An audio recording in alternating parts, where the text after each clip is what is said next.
आज हम जितने भी लेसन्स हैं हमारे जो गद्य पठ है उसके सारे PYQ कर रहे हैं। देखिए, गद्यांश के आधार पर बताइए कि मूर्ति बनाने का अवसर किसे दिया गया है? स्थानीय कलाकार को। स्थानीय कलाकार को मूर्ति बनाने का कार्य क्यों सौंपा गया?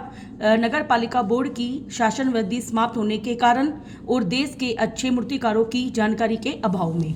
नेक्स्ट, मूर्ति को देखकर कैसा लगता था? किसी नए कलाकार को मूर्ति बनाने का कार्य सौंपा गया हो।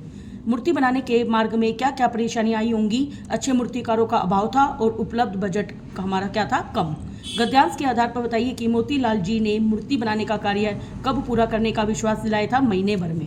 नेक्स्ट, प्रस्तुत गद्यांश में देशभक्त किसे कहा गया? कैप्टन चश्मे वाले को। गद्यांश के आधार पर बताइए कि हवलदार साहब किसे देखकर आश्चर्यचकित हो गए? कैप्टन चश्मे वाले को। गद्यांश के आधार पर बताइए कि कैप्टन देखने में कैसा था?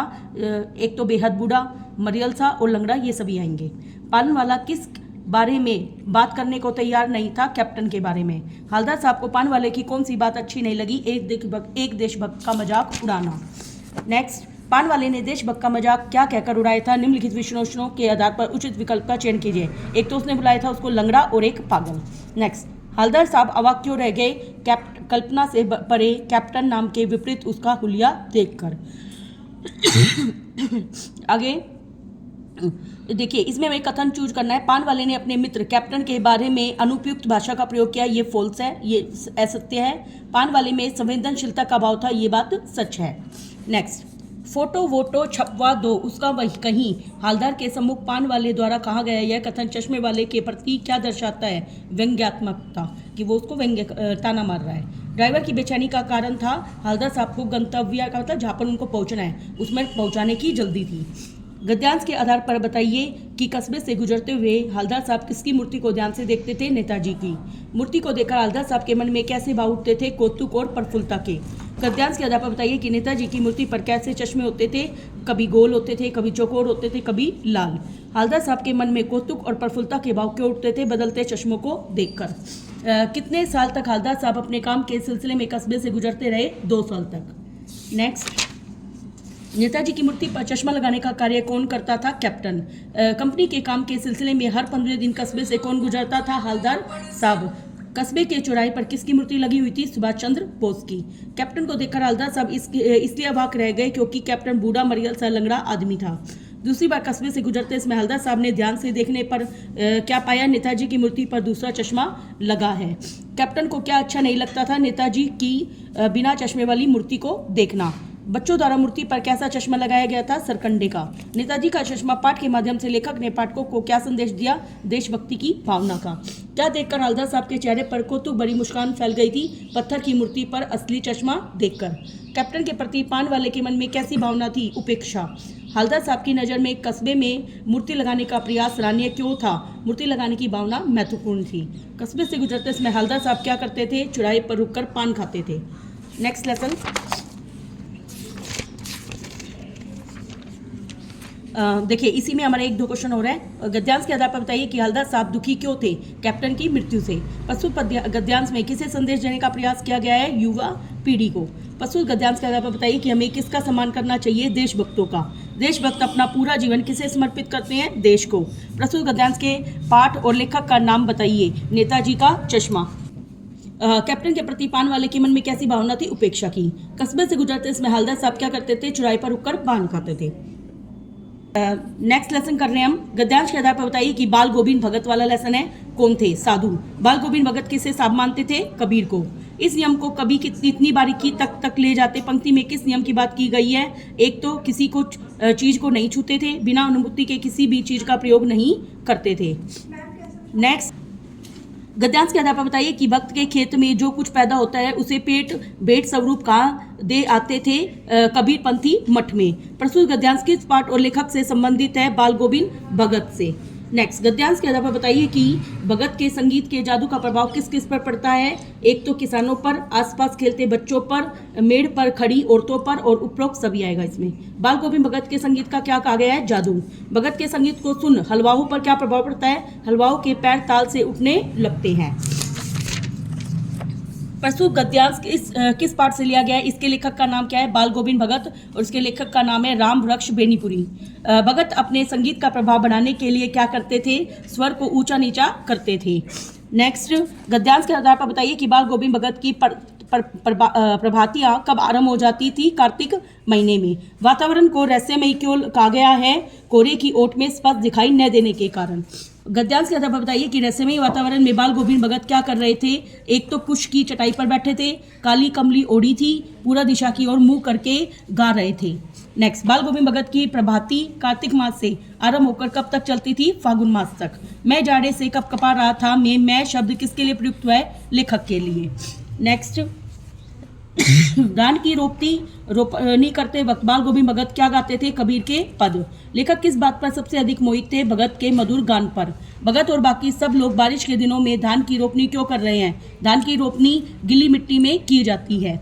भगत के गाने का प्रभाव सभी पर अलग अलग पड़ा। इनमें से किसका उल्लेख गद्यांश में नहीं हुआ है? बच्चे खेलते खेलते अचंभित हो उठे। लेखक ने कहा है कि स्वर तरंग के गूंजने पर यह पूछना नहीं पड़ेगा कि यह कौन है, सभी बाल गोविंद भगत के स्वर को पहचान लेंगे, क्योंकि भगत के संगीत का जादू सब पर छाया है और भगत का संगीत सदा सर्वदा सुनने मिलता था। नेक्स्ट क्वेश्चन, बाल गोविंद भगत के बेटे के मर्त शरीर को मुखाग्नि किसने दी थी? बहू ने। बाल गोविंद भगत की संगीत साधना का चरम उत्कर्ष किस दिन देखा गया था? जब उनके इकलौते बेटे की मृत्यु हो गई। बेटे की मृत्यु के पश्चात बाल गोविंद भगत का आखिरी निर्णय क्या था? पतोहू का पुनर्विवाह करवाना। बेटे की मृत्यु पर बाल गोविंद भगत ने पतोहू का क्या करने के लिए कहा? उत्सव मनाने के लिए। बाल गोविंद भगत अपने बेटे से अधिक प्यार इसलिए करते थे क्योंकि वह सुस्त और कम बुद्धि वाला था। बाल गोविंद भगत ने पतोहू से बेटे के मृत शरीर को मुखाग्नि इसलिए दिलवाई क्योंकि वे सामाजिक रूढ़ियों को तोड़ना चाहते थे। बाल गोविंद भगत साधु की सभी परिभाषाओं पर किन गुणों के कारण खरे उतरे थे? सात्विक गृहस्थ जीवन, सत्यवादिता, शुद्ध व्यवहार और कबीर दर्शन से सज्जित आत्मा। नेक्स्ट क्वेश्चन, आषाढ़ मास के महीने में बाल गोविंद भगत क्या काम करते थे? धान की रोपाई करते थे। भगत गृहस्थ होते हुए भी वस्तुतः क्या थे? साधु। बाल गोविंद भगत साहब किसे मानते थे? कबीर को। लेखक रामवृक्ष बेनीपुरी जी बाल गोविंद भगत की किस विशेषता पर अत्यधिक मुग्ध थे? पहनावे पर। अब हम करेंगे इसके और PYQ। भगत ने पतोहू के भाई को क्या आदेश दिया? पतोहू के पुनर्विवाह का। मैं चली जाऊंगी तो बुढ़ापे में कौन आपके लिए भोजन बनाएगा? कथन द्वारा पुत्र वधू के स्वभाव की किस विशेषता का पता चलता है? बुजुर्गों के प्रति सेवा भावना का। बेटे के श्राद्ध अवधि पूरे होने पर भगत ने किसे बुलाया था? पतोहू के भाई को। तू जी नहीं तो मैं ही इस घर को छोड़ कर चल दूंगा। इस कथन से बाल गोविंद भगत की किस चारित्रिक विशेषता का पता चलता है? दृढ़ निश्चयी। बाल गोविंद भगत का कौन सा निर्णय अटल था? पतोहू को उसके भाई के साथ भेजने का। बाल गोविंद भगत की पतोहू अपने घर इसलिए नहीं जाना चाहती थी क्योंकि वह ससुर की सेवा करना चाहती थी। मृत्यु की पूर्व संध्या पर लेखक को बाल गोविंद के गीत का स्वर कैसे लग रहा था? बिखरा हुआ। नेक्स्ट लेसन है हमारा लखनवी अंदाज। नवाब साहब की आंखों में एकांत चिंतन में विघ्न क्यों दिखाया गया? डिब्बे में लेखक के सहसा आ जाने के कारण। लेखक ट्रेन के किस डिब्बे में सफर कर रहा था? सेकंड क्लास में। डिब्बे के बारे में लेखक का यह अनुमान था कि डिब्बा निर्जन होगा। डिब्बे में चढ़ते ही लेखक ने क्या देखा? सफेद पोस्ट सज्जन को देखा। लेखक के अचानक डिब्बे में आ जाने से लेखक की आंखों में क्या दिखाई दिया? असंतोष। प्रस्तुत गद्यांश किस पाठ से अवतरित है? इसके लेखक का नाम है लखनवी अंदाज और ये यशपाल ने लिखा है। डिब्बे में पहले से कौन उपस्थित था? नवाबी नस्ल के एक सफेद पोस्ट सज्जन। लेखक के अचानक डिब्बे में आने से सफेद पोस्ट सज्जन की क्या दशा हुई? एकांत चिंतन में विघ्न का असंतोष। गद्यांश के आधार पर बताइए कि अपदार्थ वस्तु किसे कहा गया है? खीरे को। किसके सामने ताजे चिकने खीरे तौलिए पर रखे थे? नवाबी नस्ल के सफेद पोस्ट सज्जन के। नेक्स्ट, गद्यांश के आधार पर बताइए कि लेखक ने क्या कहकर खीरा खाने से मना कर दिया? इस समय इसकी इच्छा महसूस नहीं हो रही और मेरा मैदा भी जरा कमजोर है। नेक्स्ट, नवाब साहब ने खीरे की फाकों को किस प्रकार देखा? तिरछन आंखों से। तिरछन का मतलब प्यास की नजरों से। नवाब साहब ने खीरे की फाकों का स्वाद किस प्रकार लिया? सूंघ कर। नमक मिर्च छिड़क कर दिए गए खीरे की फाकों को देखकर लेखक की क्या स्थिति थी? लेखक उन्हें खाने को ललायित हो रहा था। नवाब साहब ने न चाहते हुए खीरे की खिड़की से बाहर क्यों फेंका? वे पहले ही खीरा खाने से इनकार कर चुके थे। अचानक रेल के डिब्बे में लेखक को देखकर नवाब की आंखों में कौन सा भाव दिखाई दिया था? असंतोष। डिब्बे में बैठे सज्जन को देखकर लेखक किस विषय में अनुमान करने लगे? नवाब साहब की असुविधा संकोच के कारणों के विषय में। नवाब साहब डिब्बे में क्या लेकर चढ़े थे? खीरा। नवाब साहब ने खीरे की तैयारी के बाद उसका क्या किया था? खिड़की से बाहर फेंक दिए। लखनवी अंदाज पाठ में लेखक ने वस्तुतः किस पर व्यंग्य किया है? पतनशील सामंती वर्ग पर। लेखक ने नवाब साहब से खीरा न खाने का क्या कारण बताया? कमजोर मैदा। लेखक नवाब साहब को कैसे देख रहे थे? कनखियों से। लेखक ने ट्रेन में सेकंड क्लास का टिकट क्यों खरीदा? नई कहानी के विषय में सोचने के लिए। नेक्स्ट, नवाब साहब के खीरा खाने की प्रक्रिया को लेखक ने क्या नाम दिया था? एब्स्ट्रैक्ट। नवाब साहब क्या डकार लेना क्या दर्शाता है? पेट भरना। नवाब साहब ने लेखक की ओर देखकर क्या कहा? एक तो खीरा लजीज होता है, सुपाच्य नहीं होता, अच्छे से पचता नहीं है, मैदे पर बोझ डालता है। तो इसमें उपरोक्त सभी आएगा। गद्यांश के आधार पर बताइए कि पेट भरे होने के लिए नवाब साहब की ओर से क्या शब्द सुनाई दिया था? डकार। गद्यांश के आधार पर बताइए कि हम गौर कर रहे हैं कि हम शब्द किसके लिए प्रयुक्त हुआ है? लेखक के लिए। खाली बैठे कल्पना करने की आदत किसकी थी? लेखक की। लेखक के ज्ञान चक्षु किस प्रकार खुल गए थे? गंध और स्वाद की कल्पना मात्र से डकार लेता देखकर। नेक्स्ट क्वेश्चन लेसन है हमारा एक कहानी यह भी। भग्नावशेषों को ढोने से क्या तात्पर्य है? पुरानी बातों को वर्तमान में लागू करना। लेखिका के पिता अजमेर क्यों आए थे? आर्थिक हानि होने के कारण। अजमेर आने के पश्चात लेखिका के पिता ने क्या किया? अंग्रेजी हिंदी शब्दकोश का निर्माण किया। लेखिका की मां हमेशा भयभीत क्यों रहती थी? पिताजी के क्रोध के कारण।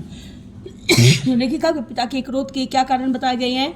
एक तो नौबी आदतें, अधूरी महत्वाकांक्षाएं, हमेशा शीर्ष पर रहने के बाद हाशिए पर चले जाना। गद्यांश के अनुसार माँ के स्वभाव की विशेषताएं क्या थी? धरती से भी अधिक धैर्यवान और सहनशील थी। पति और बच्चों की सेवा में वो समर्पित रहती थी। स्वयं के विषय में कभी भी नहीं सोचती थी।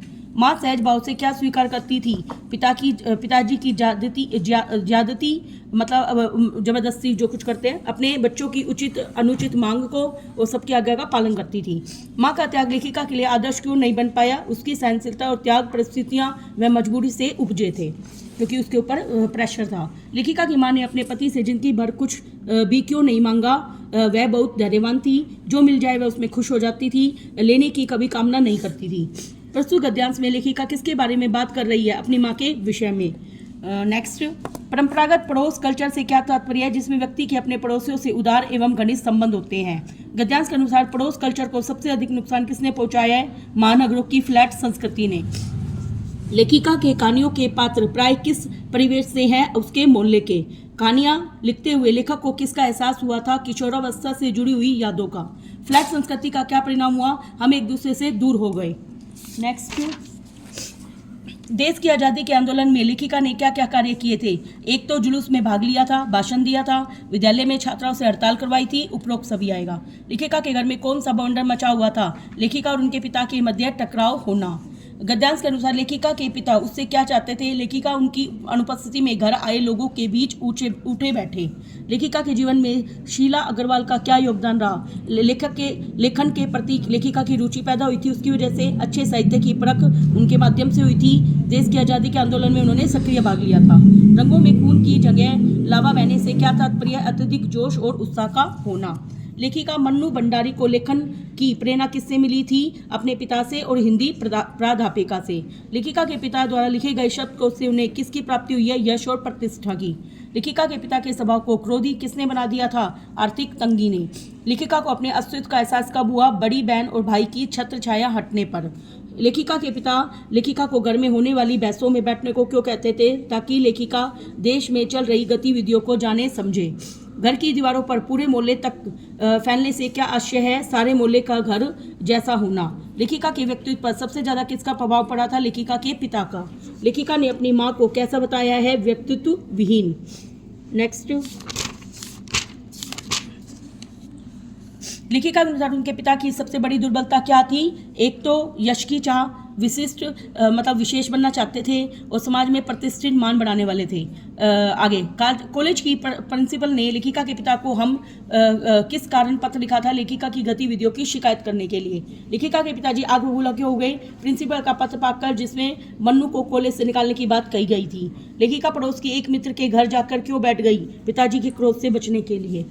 प्रस्तुत गद्यांश में लेखिका का कैसा स्वभाव उभर कर आता है? समझदारी से काम लेने का। यह कहानी है भी पाठ के आधार पर लेखिका की विशेषता क्या थी? अपनी धुन की पक्की होना, मन में देशभक्ति की भावना होना, अपने विचारों को बेझिझक व्यक्त करने वाली थी। लेखिका के कॉलेज की प्रिंसिपल उससे परेशान क्यों थी? लेखिका स्वाधीनता आंदोलन में भाग लेती थी, वह जुलूस निकालती थी, वह भी सभी छात्रों को इकट्ठा करके भाषण देती थी। नेक्स्ट लेसन, नौबत खाने में इबादत। देखिए, सुशील वादों से क्या तात्पर्य है? जो फूंक कर बजाए जाने वाले हों। शनाई का उल्लेख कहाँ मिलता है? तानसेन द्वारा रची गई बंदिश में, मुरली, वंशी, श्रृंगी के साथ और पारंपरिक लोकगीतों में। नेक्स्ट, शनाई की तुलना किससे की गई है? शनाई की तुलना किससे की गई है? दक्षिण भारत के मंगलवाद्य यंत्र से। किस भाषा के लोकगीतों में शनाई का उल्लेख मिलता है? अवधी भाषा में। सान्य किस वाद्य यंत्र को कहा जाता है? शनाई को। नेक्स्ट, मुहर्रम के महीने में मुसलमान क्या करते हैं? हजरत इमाम हुसैन एवं उसके वंशजों के प्रति शोक प्रकट करते हैं। बिस्मिल्लाह खां मुहर्रम के अवसर पर क्या नहीं करते थे? संगीत कार्यक्रम में भाग लेना। मुहर्रम के दिन किस किस चीज़ का निषेध माना गया, मतलब मना की गई है? राग रागनियों की अदायगी का। राग रागनी नहीं गा सकते। नेक्स्ट, गद्यांश के अनुसार मुहर्रम के अवसर पर बिस्मिल्लाह खां का कैसा रूप सामने आया है? एक तो सहज मानवीय रूप और धर्म के प्रति समर्पित थे वो। बिस्मिल्लाह खां की आंखें नम क्यों रहती है? इमाम हुसैन और उसके परिवार के लोगों की सादत के कारण। नेक्स्ट, निम्नलिखित में से कमी बिस्मिल्लाह खान को खलती है? क्या कमी खलती है? एक तो मलाई बर्फ की, संगीत और साहित्य की, अदब की, परंपराओं की। लेखक ने किनको एक दूसरे का पूरक माना है? बाबा विश्वनाथ और बिस्मिल्लाह खां, मुहर्रम, ताजिया और होली अबीर, गंगा जमुनी संस्कृति को। गद्यांश के आधार पर काशी की सबसे बड़ी विशेषता क्या है? यह संगीत के स्वर पर जगती और सोती है। बिस्मिल्लाह खां को काशी का नायाब हीरो क्यों कहा गया है? उन्होंने दोनों धर्मों के एक साथ और भाईचारे की प्रेरणा दी थी। बिस्मिल्लाह खान सांप्रदायिक सद्भाव रखने में किस प्रकार सहायक है? उसके के पास गंगा मैया का बहुत महत्व है। वे हनुमान मंदिर में शनाई बजाते हैं। वे काशी की संस्कृति के पुजारी रहे हैं। नेक्स्ट, बिस्मिल्लाह खां को कुलसुम हलवाइन की कचौड़ी वाली दुकान पर जाना क्यों पसंद था? कचौड़ी तलते समय छन की आवाज़ में आरोह अवरोह दिखता था, मतलब कभी आवाज़ तेज कभी आवाज़ धीमी। काशी में संगीत आयोजन की अद्भुत परंपरा की क्या विशेषता है? यहाँ संगीत का आयोजन पिछले कई वर्षों से होता रहा है। हनुमान जयंती के अवसर पर यहाँ 5 दिनों तक शास्त्रीय गायन के कार्यक्रम का आयोजन होता है। बिस्मिल्लाह खान को किस बात का पक्का यकीन था? ईश्वर उन्हें सच्चा सुर प्रदान करेगा। बिस्मिल्लाह खान पर रसूलन बाई और बतुलन बाई का क्या प्रभाव पड़ा? इसके कारण बिस्मिल्लाह खां की संगीत में रुचि बढ़ गई। बिस्मिल्लाह खां की शनाई में क्या समाया हुआ था? उनके उस्ताद की नसीहतें, संगीत के सातों सुर और स्वयं परवरदिगार मतलब ईश्वर। बिस्मिल्लाह खां के लिए शनाई और काशी क्या है? जन्नत से बढ़कर। नौबत खाने में इबादत पाठ के आधार पर बताइए कि भीम, पलासी और मुल्तानी क्या है? एक तरह का राग है। काशी विश्वनाथ के प्रति बिस्मिल्लाह खां अपनी श्रद्धा किस प्रकार दर्शाते हैं? वे काशी की ओर मुंह करके बैठते हैं। वे अपनी शनाई का प्याला काशी की ओर घुमा देते हैं। डुमराव में कौन सी नदी बहती है? सोन नदी।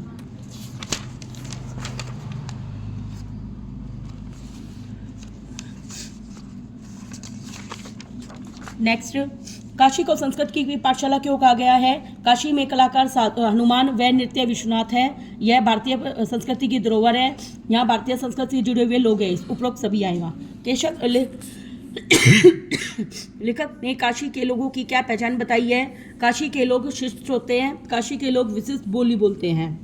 गद्यांश के अनुसार सेहरा, बैनना और नोहा कब बजाए जाते हैं? उत्सव और गम दोनों के अवसर पर। पशु गद्यांश में किस महान विभूति का उल्लेख हुआ है? एक तो रामदास, एक मौजूदीन खां, एक पंडित कंठ महाराज और इसमें ये सभी आएगा। काशी की सांस्कृतिक विरासत को अक्षुण्ण रखने में किसने विशेष योगदान दिया है? काशी के विशिष्ट मतलब विशेष लोगों ने। बिस्मिल्लाह खां की चारित्रिक विशेषता क्या है? वे एक सच्चे कला प्रेमी थे, अपने धर्म और परंपरा के प्रति निष्ठावान थे और भावुक स्वभाव के व्यक्ति थे। बिस्मिल्लाह खां को किन किन पुरस्कारों से सम्मानित किया गया था? संगीत नाटक अकादमी पुरस्कार, पद्म विभूषण पुरस्कार और विश्वविद्यालयों की मानद उपाधियां। Next lesson. हाँ जी, नेक्स्ट लेसन कर रहे हैं हम। जिनका उपयोग सबसे अधिक होता है ऐसे शब्द है सभ्यता, संस्कृति, एक या दो। इसमें आएगा बहुलिकता। लेखक के अनुसार मानव का किससे परिचय नहीं हुआ था? जल से। लेखक के अनुसार किसके टुकड़े को घिसकर उनके सिरे को छेदकर उसमें धागा पिरोया जाता है? लकड़ी के। लेखक ने गद्यांश में किसके आविष्कार का उदाहरण दिया है? पानी और मिट्टी का। भौतिक शब्द का अर्थ है संसारिक। आविष्कार मनुष्य द्वारा किए गए किन प्रयासों का प्रतिफल होता है? सकारात्मक। लेखक के अनुसार जीवन में किसका विशेष महत्व है? एक तो योग्यता का, एक प्रवृत्ति का, एक प्रेरणा का। इसमें ये सभी आएगा। निम्न में आग शब्द के पर्यायवाची है कर्षाणु। निम्नलिखित कथनों पर विचार कीजिए। यह वह योग्यता, प्रवृत्ति तथा अथवा प्रेरणा जिसके बल पर आग और सुई धागे का आविष्कार हुआ है, वह व्यक्ति विशेष की संस्कृति है और संस्कृति द्वारा जो आविष्कार हुआ है उसे सभ्यता कहा जाता है। और आग व सुई का आविष्कार किसके परिणाम स्वरूप हो पाया है? शक्ति के परिणाम स्वरूप। गद्यांश के अनुसार कैसा व्यक्ति किसी नई चीज का खोज करता है? सुसंस्कृत। कौन सुसंस्कृत नहीं कहलाता? जिसे अनायास वस्तु प्राप्त हो जाए। गुरुत्वाकर्षण के सिद्धांत का आविष्कार किसने किया था? न्यूटन ने। निम्नलिखित कथनों पर विचार कीजिए। आज के युग के भौतिक विज्ञान के विद्यार्थी को गुरुत्वाकर्षण के अतिरिक्त कई नई बातों का भी ज्ञान है और आज के विद्यार्थी को न्यूटन के बराबर असंस्कृत नहीं कह सकते। नेक्स्ट, आज के विद्यार्थियों का नाम इतिहास में लिखा जाता है। इस कथनों में कौन सा कथन सत्य है? तो ये हमने पहले और दूसरे हैं। नेक्स्ट, भारतीय विज्ञान के विद्यार्थी को किसके समान संस्कृत नहीं कहते? न्यूटन के अनुसार। लेखक ने मोती भरा थाल का प्रयोग किसके लिए किया है? तारों से भरे आकाश के लिए। किसके कारण मानव कल्याण के उपायों को अपनी योग्यता से खोजने का प्रयास करता है? संस्कृति के कारण। गद्यांश के आधार पर आवश्यकता किसकी जननी है? आविष्कार की। नेक्स्ट देखिए, इसमें हमें ऑप्शन बताने हैं। मनुष्य की संस्कृति की जननी केवल पेट भरा व तन ढकता नहीं है, ये सही है हमारा। भोजन व्यवस्था से परिपूर्ण होने पर भी ससंस्कृत मानव बेकार नहीं बैठता, ये इसका रीजन है, तो ए ऑप्शन आएगा इसमें। नेक्स्ट, स्थूल का अर्थ है मूर्त। भौतिक प्रेरणा ज्ञानेच्छा मानव संस्कृति के क्या है? माता पिता। रूस का भाग्य विधाता कौन है? लेनिन। सिद्धार्थ का परम लक्ष्य क्या था? मानवता का उत्थान करना। नेक्स्ट, लेखक के अनुसार संसार के मजदूरों को सुखी देखने का स्वप्न किसका था? कार्ल मार्क्स का। हाँ जी, हमारा ये क्वेश्चन बीच में छूट गया था। लेनिन अपने डेस्क में रखे हुए डबल रोटी के सूखे टुकड़ों को स्वयं न खाकर दूसरों को खिला दिया करते थे, ये ट्रू है। और सभ्यता का एक बड़ा अंश हमें सुसंस्कृत व्यक्तियों से मिलाता है, ये भी ट्रू है, लेकिन ये इसका रीजन नहीं है, इसलिए बी ऑप्शन आएगा इसमें। नेक्स्ट, मानव की जो योग्यता उसे आत्म विनाश की ओर ले जाती है वह है असंस्कृति। मनुष्य की किस खोज ने सभ्यता को नई दिशा दी है? आंख की खोज ने। लेखक के अनुसार कैसा व्यक्ति नए नए आविष्कार करता है? सुसंस्कृत व्यक्ति। लेखक के अनुसार संस्कृति के किस गुण को सभी धर्मों के लोग अपनाते हैं? त्याग। नेक्स्ट, निम्नलिखित कथन कारण को ध्यानपूर्वक पढ़िए, उसके बाद दिए गए विकल्पों में से एक सही विकल्प चुनकर लिखिए। नेक्स्ट, हमारा क्वेश्चन है आत्म विनाश शब्द में कौन सा समास है? तत्पुरुष समास। नेक्स्ट, मानव की वह योग्यता जो आत्म विनाश के साधनों का आविष्कार कराती है वह है असंस्कृति। जिन साधनों के बल पर मानव प्रतिदिन आत्म विनाश में जुटा हुआ है वह है असभ्यता। दलबंदी का अर्थ है गुट बनाना। निम्नलिखित कथनों पर विचार कीजिए। संस्कृति में विद्यमान कल्याणकारी अंश अकल्याणकारी की अपेक्षा अधिक श्रेष्ठ व स्थायी होते हैं। यदि संस्कृति का नाता कल्याण की भावना से टूट जाए तो वह असंस्कृति बन जाएगी। लेखक के अनुसार मानव संस्कृति कैसी वस्तु है? अविभाज्य है। जो योग्यता तारों की जानकारी कराती है वह होती है साहित्य।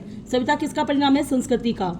अवश्य भावी का अर्थ होता है जिसका होना निश्चित हो। निम्नलिखित कथनों पर विचार करना है। हमारे खाने पीने ओढ़ने पहनने के तरीके आदि सभ्यता है और मानव की जो योग्यता आग व सुई धागे का आविष्कार कराती है उसको हम संस्कृति बोलते हैं। संस्कृति का कल्याण की भावना से नाता टूट जाएगा तो वे क्या कहलाएंगे? असंस्कृति। हाँ जी, ये हमारे PYQ खत्म हो चुके हैं। Thank you very much.